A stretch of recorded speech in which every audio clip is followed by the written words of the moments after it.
Underneath the sequels and the years and honestly the decades almost, there's still an essence of competition, vehicle combat, stunt driving, a shooter, it's not a racer.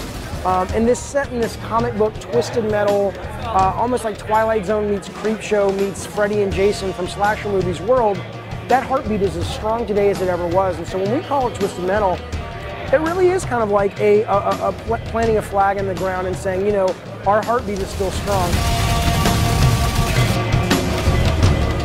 Every time we start a Twisted Metal game, Scott and I are like, hey man, let's do realistic cars. And it's a disaster, mainly because, you know, this is more like fighter jets. So they happen to look like cars, but they're like fighter jets. You're doing a lot of jousting, and then when you're both on the offense and then when you're on defense, you want to get the hell out of there really fast. We have a lot of new mechanics in the game that aren't on the modern driving controls, which will ship with the game as default.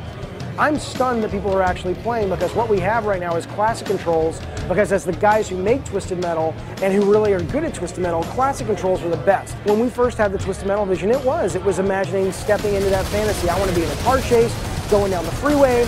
I want semi-trucks flipping and crashing. I want to be in a helicopter with a sniper rifle and a bazooka shooting down, watching that semi-truck boom in the air as you race through the explosion. And so that's what we start with. Every iteration of hardware that we make a Twisted Metal on, we get to get closer and closer to that vision. And so helicopters really came from, ooh, we can do helicopters now on PS3 and integrate them into online. We can do semi-trucks that you can team up and drive into the backs of semi-trucks and man turrets. Oh my God.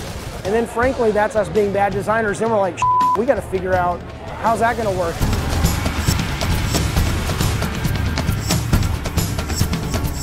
You are the car, like every Twisted Metal.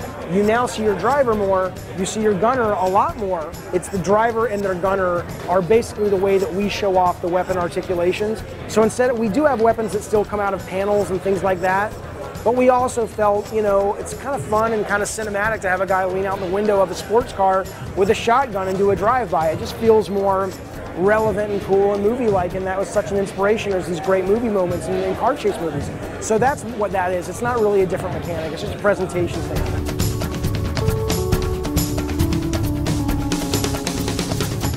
You do not have to play co-op.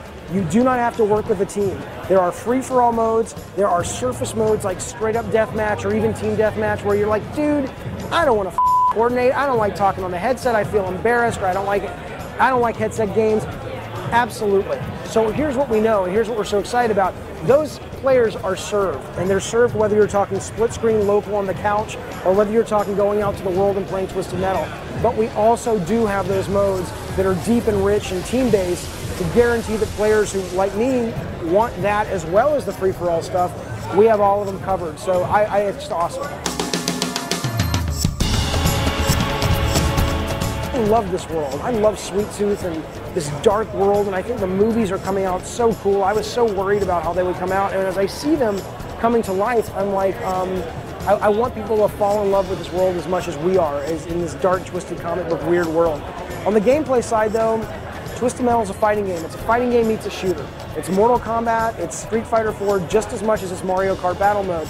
And I want people to basically discover what we already know and that hardcore Twisted Metal fans have known for a long time, that is, this is a great surface game, it's a great party game, it's a great pick up and play game, but there is a lot of layers and a lot of depth and levels underneath that pick up and play that really, to us, puts this in the same league as those great classic multiplayer games that really build a community for years and years and years out.